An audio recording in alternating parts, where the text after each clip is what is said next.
Okay, hello. Now we'll talk about one aspect of the huge oeuvre of Frank Lloyd Wright, and that is Frank Lloyd Wright and God. Normally I should have said God and Frank Lloyd Wright, but in his case, maybe it's not entirely inappropriate. What I want to say is that I will show all the works with a so-called sacred function that he built. And he built an appreciable number of them, although his relationship with religion was rather ambiguous and, if not almost controversial. Because, as I said another time, he was asked once, do you believe in God? And Frank Lloyd Wright said, I do, but I spell it nature. So let's start. This is the earliest work. He was very young at that time. He was not even 20 years old. The Unity Chapel in Spring Green, Wisconsin. He was born there, and he worked with an architect, or I don't know, someone with this name. It's a building which doesn't yet communicate the Frank Lloyd Wright that we know of. But you have to understand, he was a teenager at the time. So 1886, Frank Lloyd Wright in Wisconsin, collaborating with that person whose name, unfortunately, I didn't memorize. Here we see, a graphic panel, a decorative panel that was done actually by Frank Lloyd Wright, or in the spirit of Frank Lloyd Wright.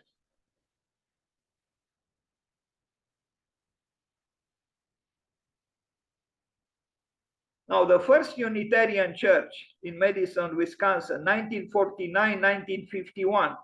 Well, we jumped over time. So this one was in 1886, and this one in 1950, 1949, 1950. So more than around 65 years later, a very important work by him, the first Unitarian church in Madison, Wisconsin.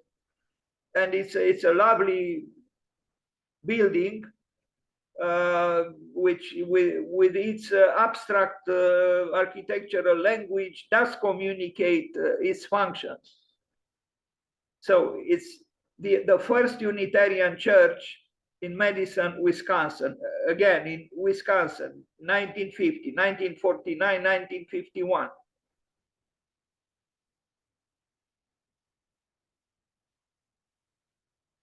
The triangle of the roof is communicating the longing for the above. It's communicating, the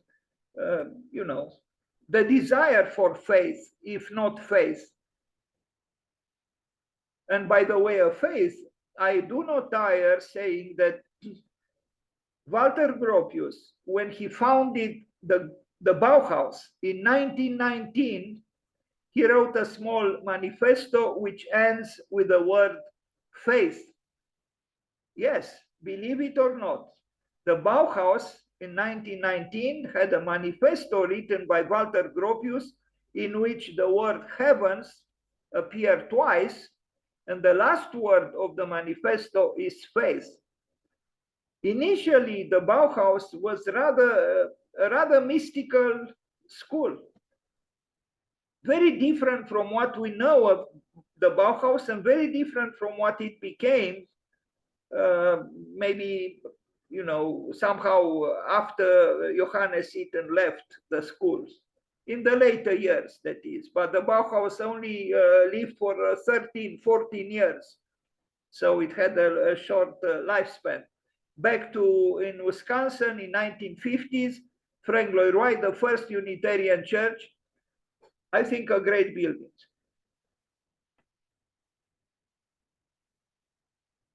It didn't need any cross to be, displayed anywhere. It's the dynamics of faith are represented in an abstract manner very convincingly. And I think if this building, he found the right balance between, human assertion and modesty, which is not easy to do. And I don't think he always achieved this, but in this work he did. A very inspired work. 1950s, Wisconsin, Frank Lloyd Wright.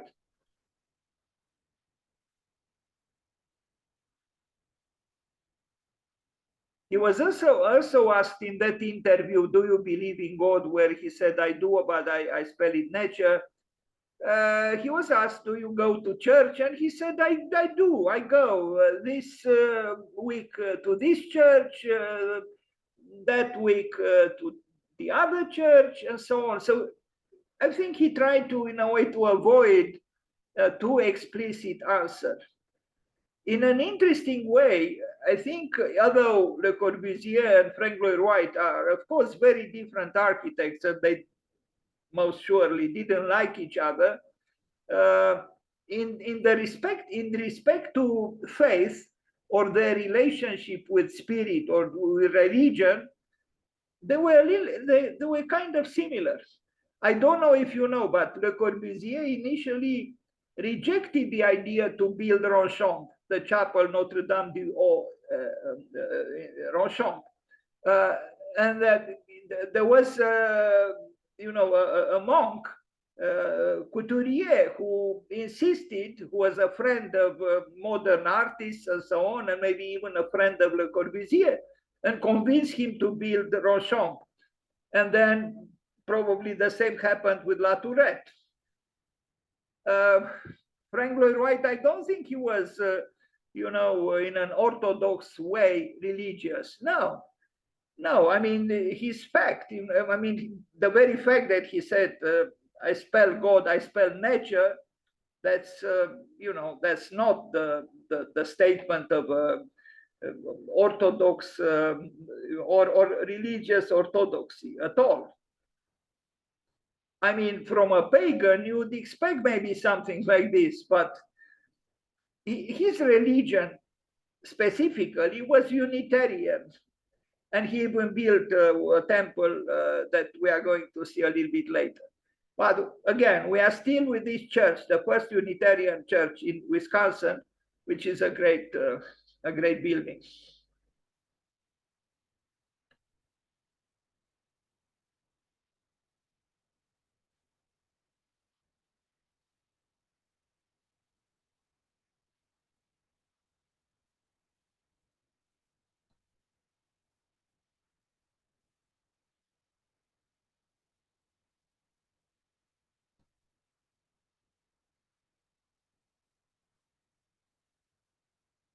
And when I look at these seats, I see the architect was more concerned with the comfort, with the softness of the comfort provided for the, for the faithful, than with the austerity which you would say spirit would require.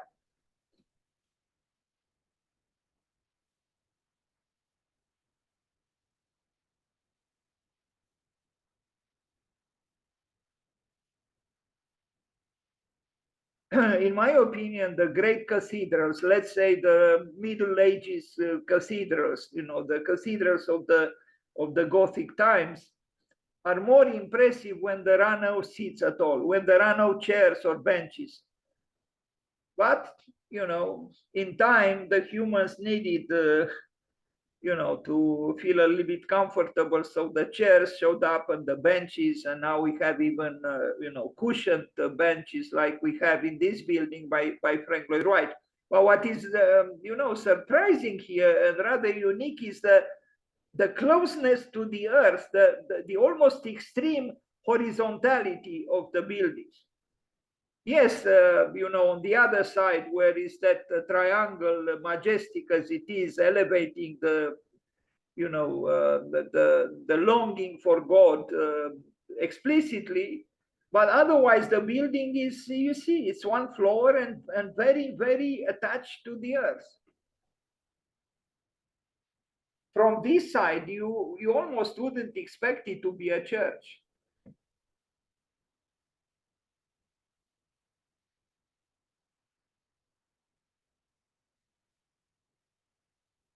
So Terrace Jardin didn't belong only to Le Corbusier. You see it here too, don't you? Don't we?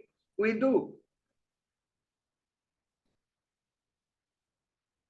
Very convincingly, actually.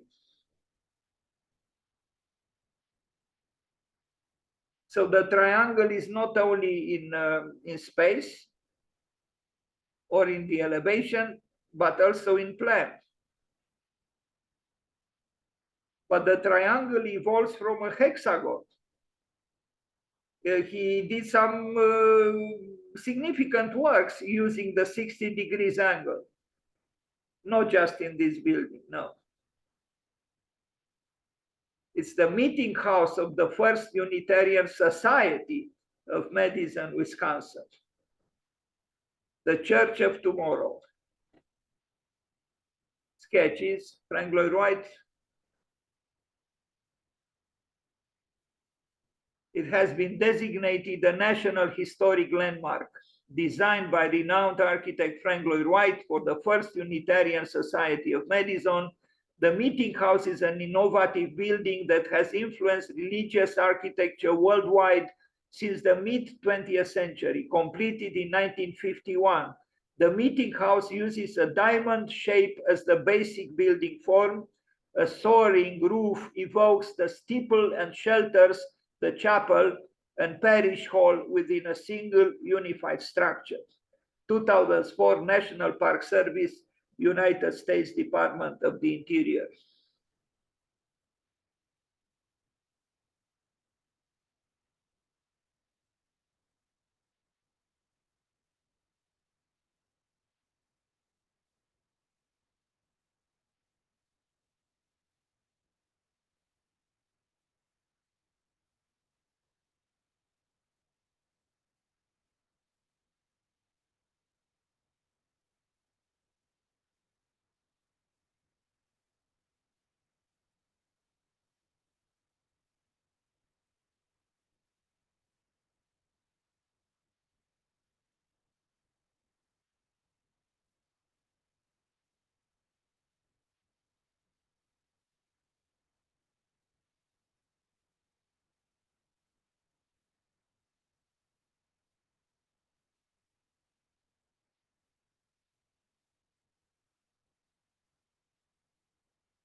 In my opinion, sometimes the material Frank Lloyd Wright used for the roof, for the covering of the roof, was not very inspired, but in this case it is. I don't know, maybe also in time it was changed. I don't know, but I did notice some buildings by Frank Lloyd Wright where the covering of the roof, the material used for covering the roof, the sloping sides of the roof was a little bit problematic. I don't have here examples to illustrate what I want to say, but I think in this building is just fine. Now, from 1956 to 1961, he designed a Greek Orthodox church in Milwaukee, a rather fantasist, science fiction building, if you can imagine, because the Greek Orthodox Church, and in general, the Orthodoxy in Christianity is reluctant to innovation, but Frank Lloyd Wright was and is Frank Lloyd Wright and will remain Frank Lloyd Wright. This is what he did. In my opinion, it's not a great building. Yes, it's a little bit surprising. It looks like an unidentified flying object with some Orthodox iconography, but I'm much more attracted towards the building that I just showed from Wisconsin than this building. It is Frank Lloyd Wright, but how old was he? When was it made? This 1956, 1961. He was around 85 years old. So, certainly over 80 when he did this building. But around that age also he did the Guggenheim Museum in New York. There is a a different inspiration. I guess he was uncomfortable with Orthodoxy, and I wouldn't blame him. He still created a building that is different from most Orthodox churches in the world.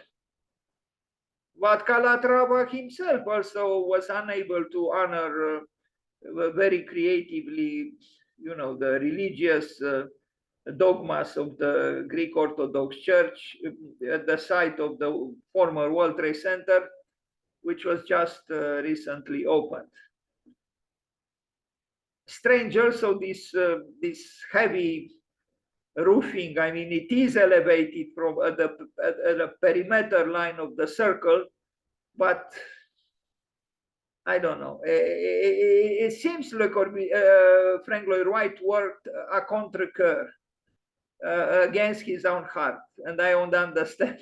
I would understand, because I know the restrictions and the impositions of Orthodoxy when it comes to architecture.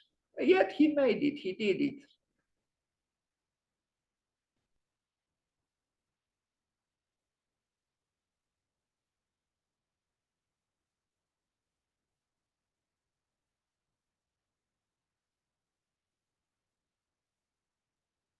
Yes, it does look like an unidentified flying object. Maybe that's what he intended. I don't know. But even the cross is rather decorative and a little bit, rhetorical, I would say. It makes me uncomfortable, actually, these buildings.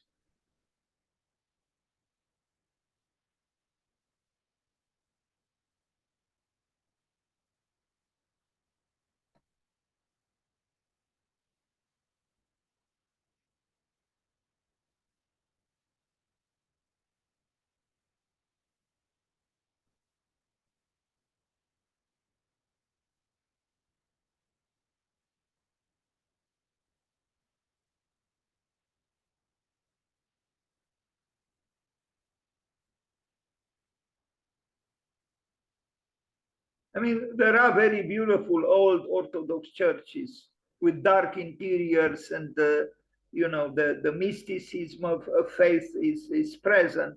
But here, I'm not sure he understood the spirit, the authentic spirit of Orthodoxy.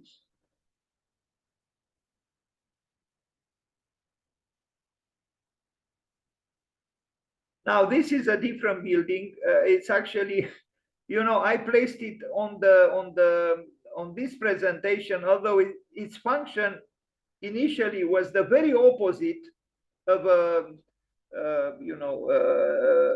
serving religion. It was supposed to be a storage space, a storage building, also in Wisconsin. But I thought that this could be a great temple, and that's why I placed this picture here. I don't know if I have. It's the German warehouse, Richard Center in Wisconsin. I think this building could have been or could be maybe a building searching for a new God, or a building searching for a new spirituality, some kind of a temple for an unknown God, if you want. But paradoxically, its function was to be a warehouse. But this is my interpretation of what this building could have been or could be. There were plans to do even condominiums here and all kinds of things, but I don't think anyone thought of transforming it into a building, serving faith, some form of faith.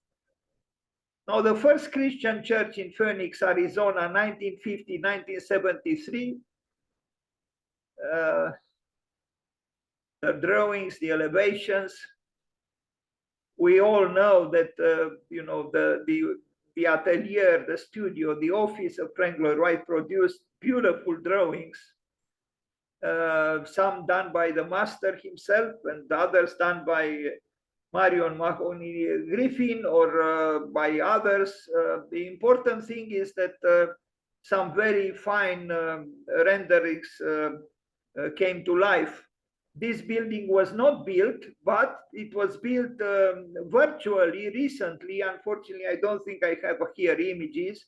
I just have this rendering in colored pencils. It was not built. Well, I'm wrong. What's going on here? This is probably a different building. I know that this one was created, was rendered virtually. It's possible that this is a different building from this one and even looks differently. Then I misplaced it in this presentation, and I'm sorry. This was not built. And indeed, we don't see anything like this drawing in this one. Here is interesting, this extension of the first floor and the structures, the columns, well beyond the perimeter line of the building. Massive as they are, some kind of a massive sculptural pergola. In fact, the pergola is perhaps more interesting than the building. Here we see something that we already saw in the Wisconsin First Unitarian Church, with a triangle that developed from the hexagon.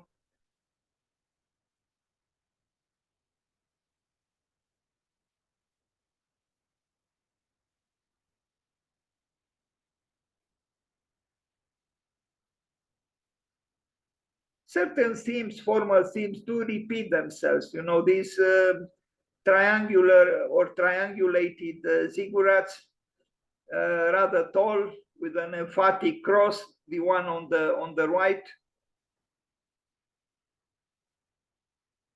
Stone present also in rather courageous externalizations.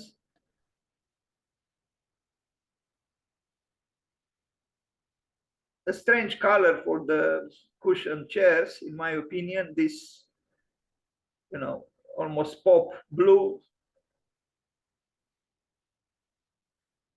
But we don't know if this was not changed over time. I think this building either was finalized, built after he died, or received some other interventions after he died.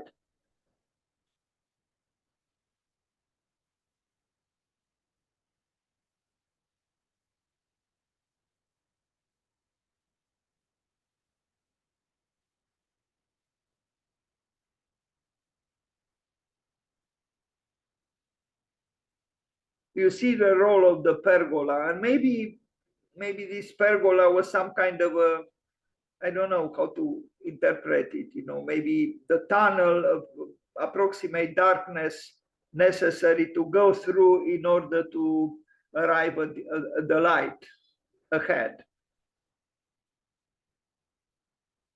The first Christian church, 1972. You see, in 1972, he was already dead for a number of years, Frank Lloyd Wright.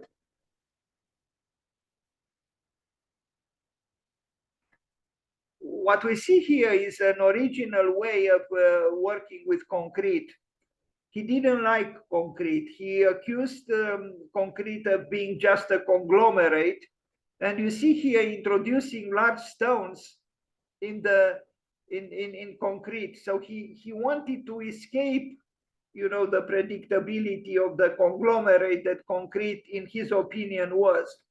The Pilgrim Congregational Church in Redding, California, 1958-1963. So we see now, besides the two buildings at the beginning, most of the buildings that we saw until now, we still have to see 5, 6 more religious buildings by him, but were built very late in his career. And in fact, this one, yeah, very close to the time of his death. And it might be that it was finalized after he died.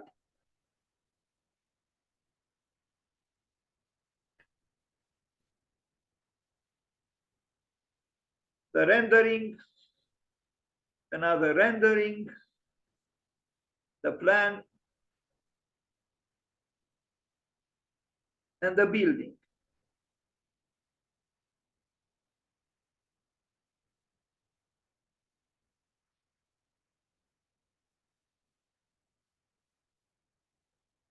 Well, his churches often are some kind of a congregational meeting rooms. So there is this aspect, you know, of a space which is only partially liturgical.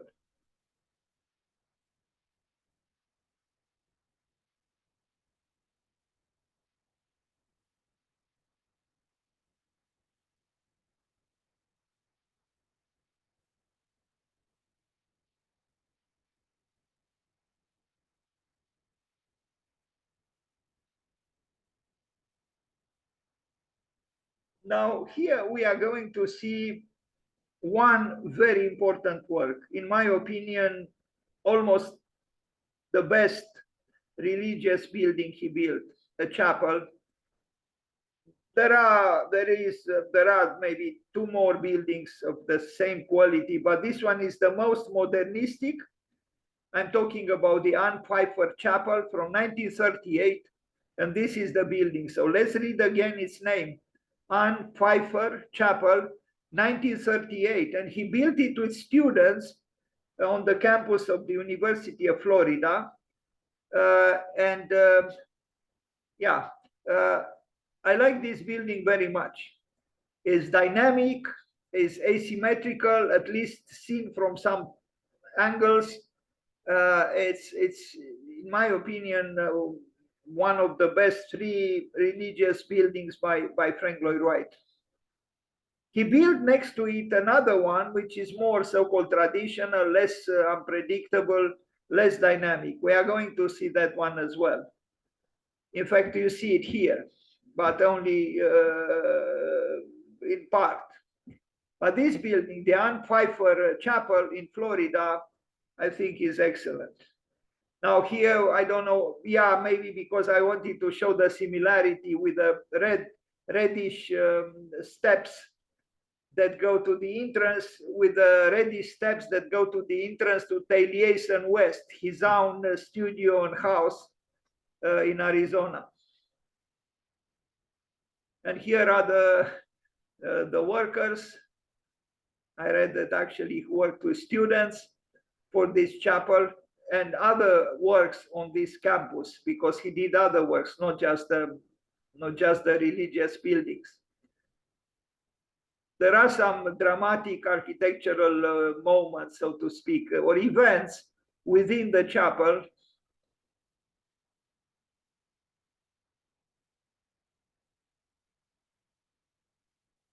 We see here the porosity of the wall that he created with these small stained glass windows, colored as they are.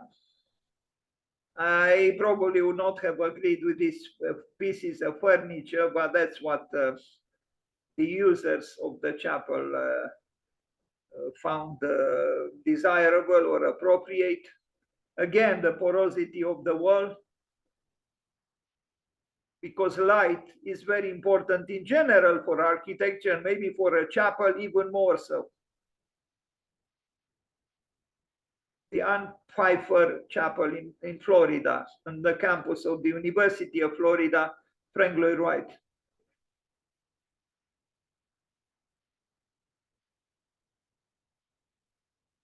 Interesting also, I would say chromatically, the dialectics between red and white, because I studied a little bit European alchemy, and in European alchemy, redness means the sun, means the fire, means the king, and whiteness means the moon, means water, and means the queen. And here we see, I don't know if he did it consciously or unconsciously, or why he employed here this, chromatical interplay between redness and whiteness.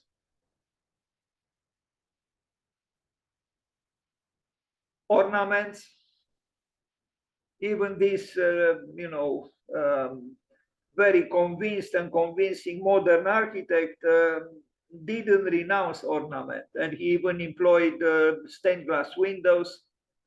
And we can see ornaments here too in the treatment of the wall.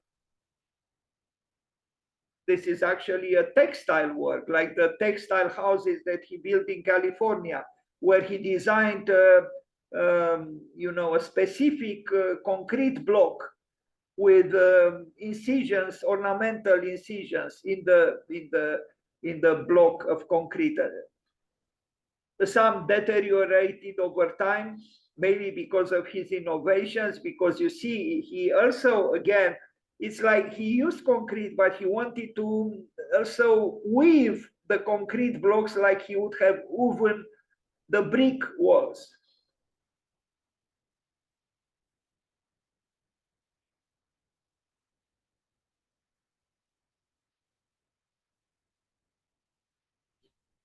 I like very much the redness there, the sign of life, and even of sensuality, sensuous love. Why not? Why should we divorce spirit from, from the body, from the sun, from even physical love?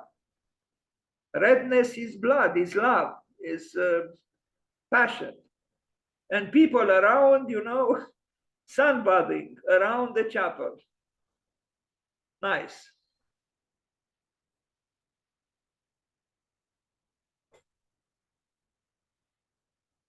Frank Lloyd Wright, Pfeiffer Chapel, 1938, Florida. Before the war. A pergola here too, leading to the chapel. And here we see the feminine students, the female students working for the chapel as volunteers. Very nice. Students can do a lot if they are encouraged to do interesting, creative things. And they built a great building.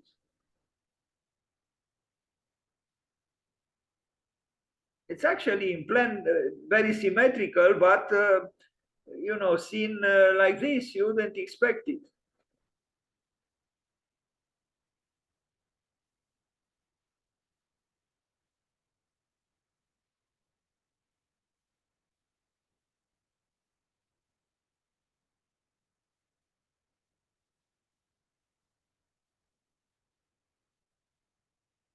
I like this very creative glass work that he did.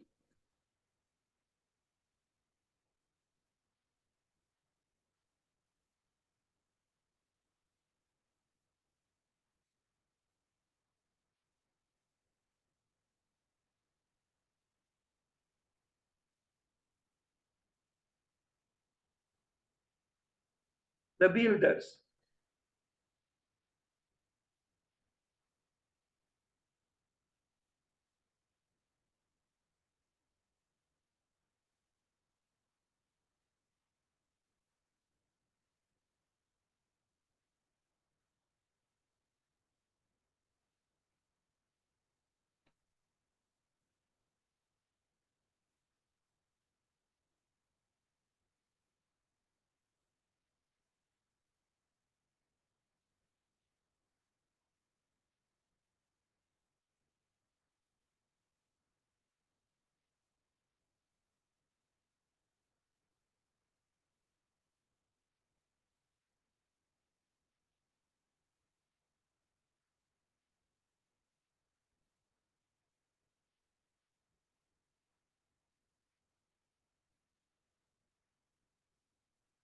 Soon will be 100 years old.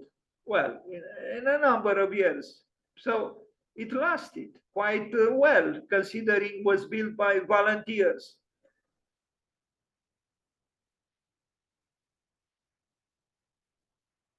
It was also probably refurbished over time. Now the Danforth Chapel, which is close to the Pfeiffer Chapel, when was it built doesn't say here, is this one on the right. A little bit different, a little bit, yes, the triangle is still piercing, but otherwise the building is rather more modest compared to the first one.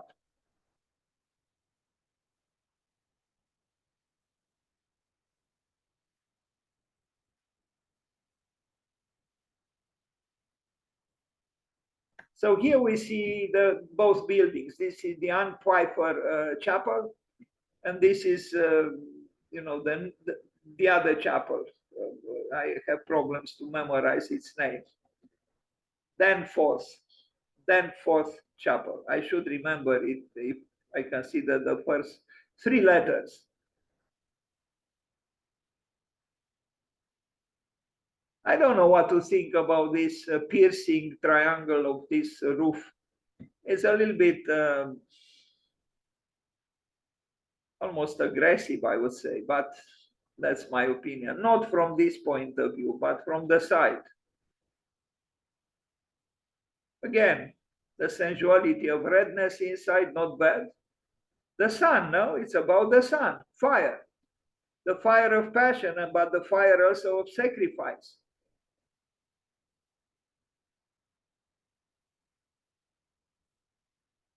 The two buildings, though, are very different.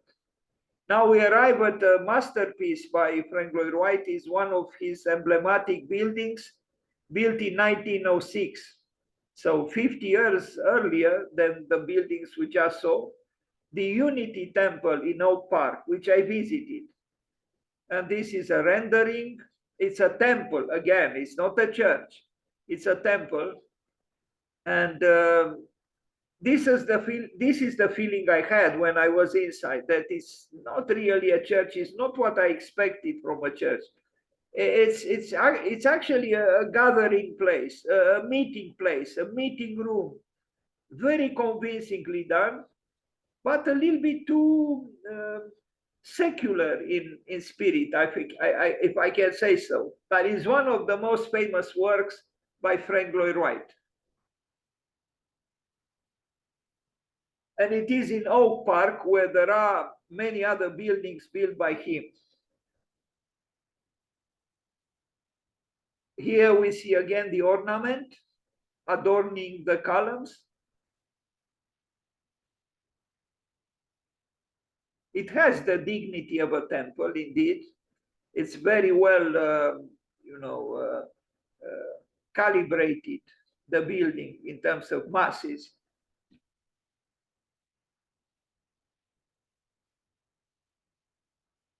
Unity Temple, 1906, Frank Lloyd Wright.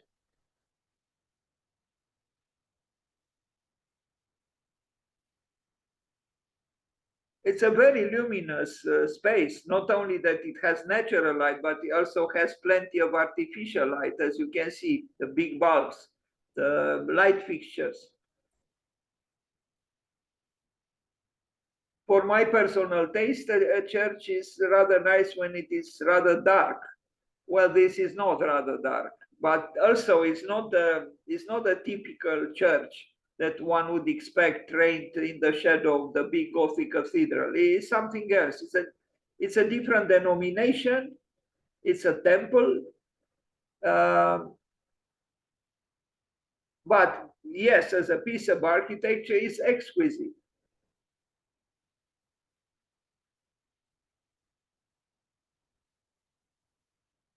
So it is in Oak Park, a suburb of Chicago.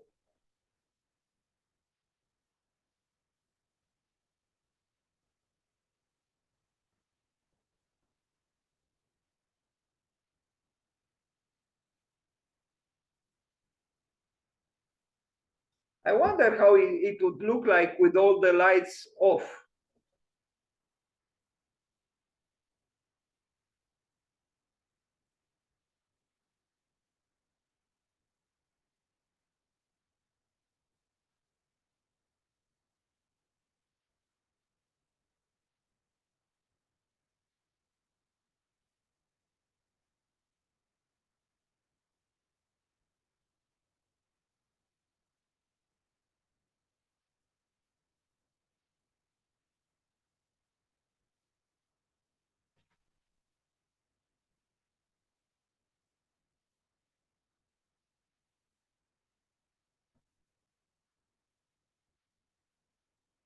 I don't think this is his handwriting, someone in his office.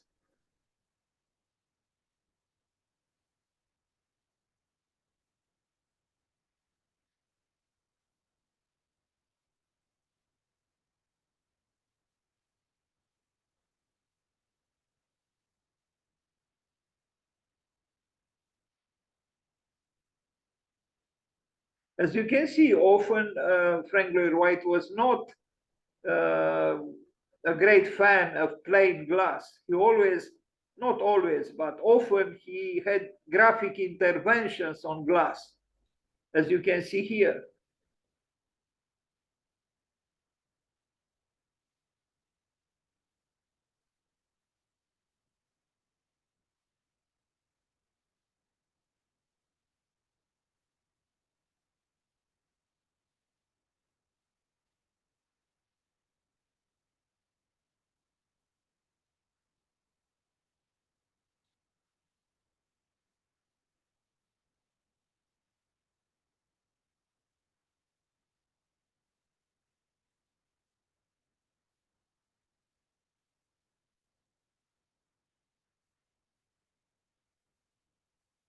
And even if the square glass was similar, if not identical, by rotating them and alternating, he created a more dynamic composition for the worship of God and the service of man.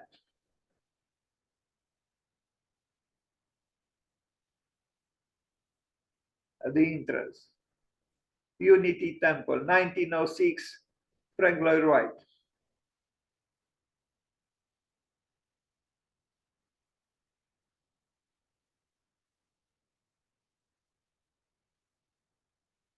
Support, because it was needed to be, refurbished. Here you see the workers, working very carefully with a masterpiece of Frank Lloyd Wright to restore it. Architecture is vulnerable, like everything else that humans do, to the elements and to pollution. I actually like the building like this as well. Maybe Christo would have liked it too.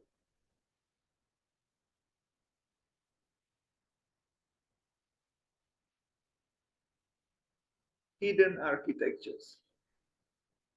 And a happy event here.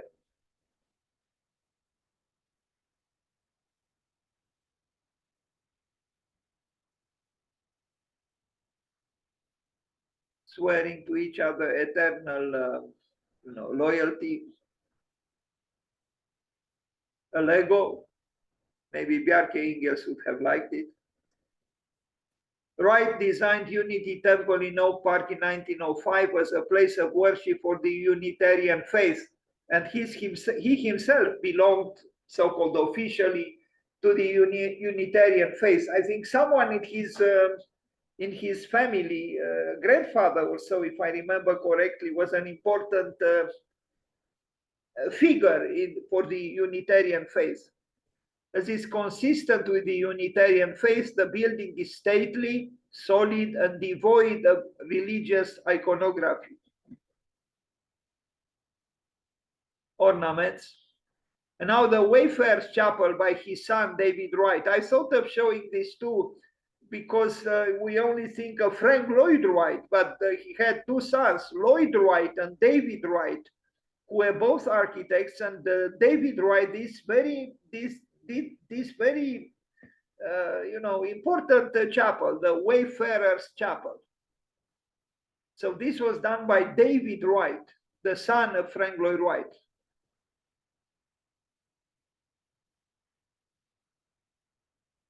And here they are.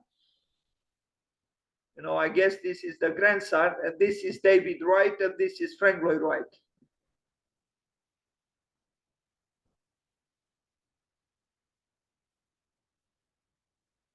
It looks nice with the trees grown up, like here, because it becomes, it's almost the canopy of the trees become part of the building. David Wright.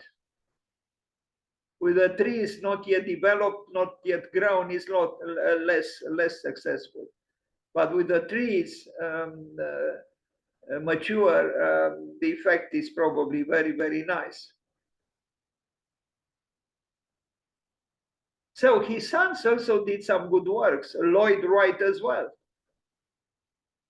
Great master architect, I would say. Landscape architect, sorry. I'm talking about Lloyd Wright. This is David Wright. And if I remember correctly, I think Frank Lloyd Wright recommended only one book to David Wright to read about architecture. And although he was not so fond of Europe and certainly not fond of Renaissance, he recommended to his son, and I think to David Wright, the author of this chapel, the great Encyclopédie Médiévale of Viollet-le-Duc.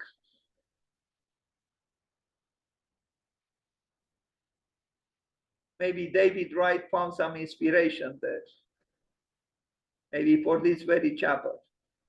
And the beautiful plants and flowers, and a lot of light. Now we arrive at an interesting work. It's a synagogue by Frank Lloyd Wright, 1954. But this one has an interesting story. And you see here the title of this website, Ironies Behind a Stunning Synagogue. And the irony is that the initial project was done actually for a cathedral, a giant cathedral for New York. And the cathedral, which was never built, became, in a smaller version, this synagogue. This was Frank Lloyd Wright around that time, the never-tiring architect. Beth Sholom was designed to evoke the site where Judaism first began, Mount Sinai. This was the project for the cathedral. You see, steel cathedral for 1 million people. Can you believe it? This architect had the, I could almost say, the nerve to imagine a cathedral for 1 million people. He never built it. Of course, the drawings are beautiful, especially the left one. But later on, the intuitions, the spatiality, the spatial configuration of this cathedral, the design helped him design the synagogue that is called the Beth Sholom, and we are going to see it. So again, based on a project that was sketched for a cathedral for 1 million people, he designed later a synagogue. This was supposed to be the cathedral for 1 million people. But at that time, he had, all kinds of fantastic, not to say phantasmagoric longings, like the 1 mile tall tower and the 1 million, people cathedral and so on. This is the synagogue that he built in. It is a very good building. I'm not so sure about this rather aggressive, in my opinion, parts of the building, but we know that sometimes he had these triangles piercing the sky almost. They are not so big here. Otherwise, the building is excellent. It does bother me a little bit if it matters. It doesn't matter that it bothers me, but I'm telling you what I feel. This portion of the building, I don't quite find it conducive to that, modest reverence for the unknown, which a synagogue or a church or a temple should evoke, in my opinion. Otherwise, it's a very good building. I don't know about the iconography. You have to know the narrative. You have to know the story, but the abstract attributes of the building can be appreciated beyond the accessories, if I am to call them so.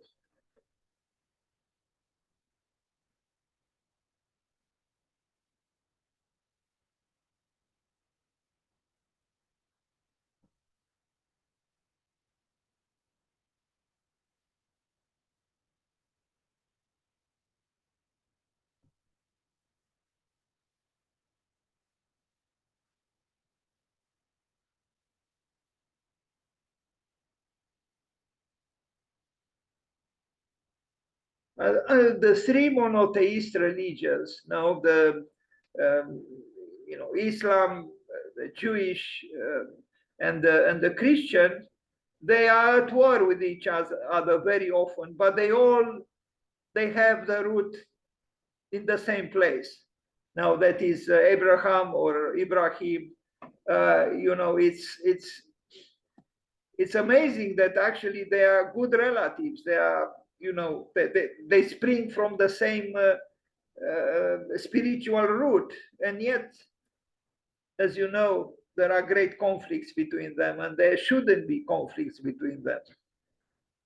But then sometimes brothers themselves kill each other, like Abel and Cain, to start with. But then we can continue and continue and continue.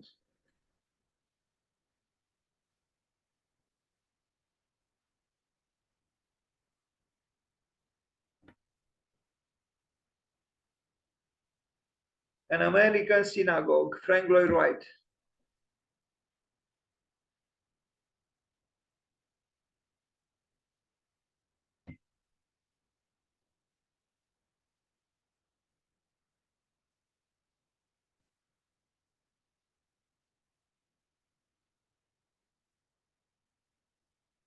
So the 1 million people cathedral became I don't know how many people this building, this synagogue can accommodate, but certainly much less. And here is the master on the left with, probably a representative of the client.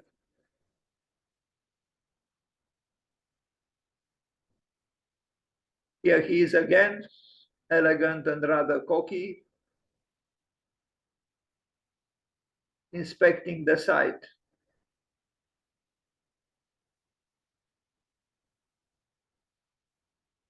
A lamp.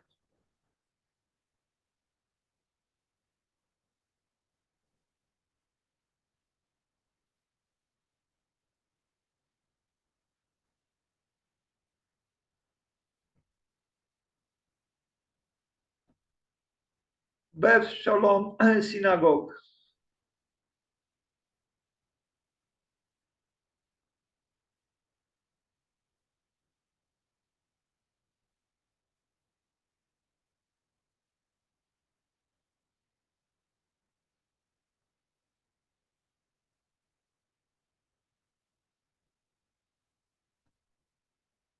That was it. So this is in anticipation for tomorrow, when we'll talk more about Frank Lloyd Wright. It will be his birthday on June 8th.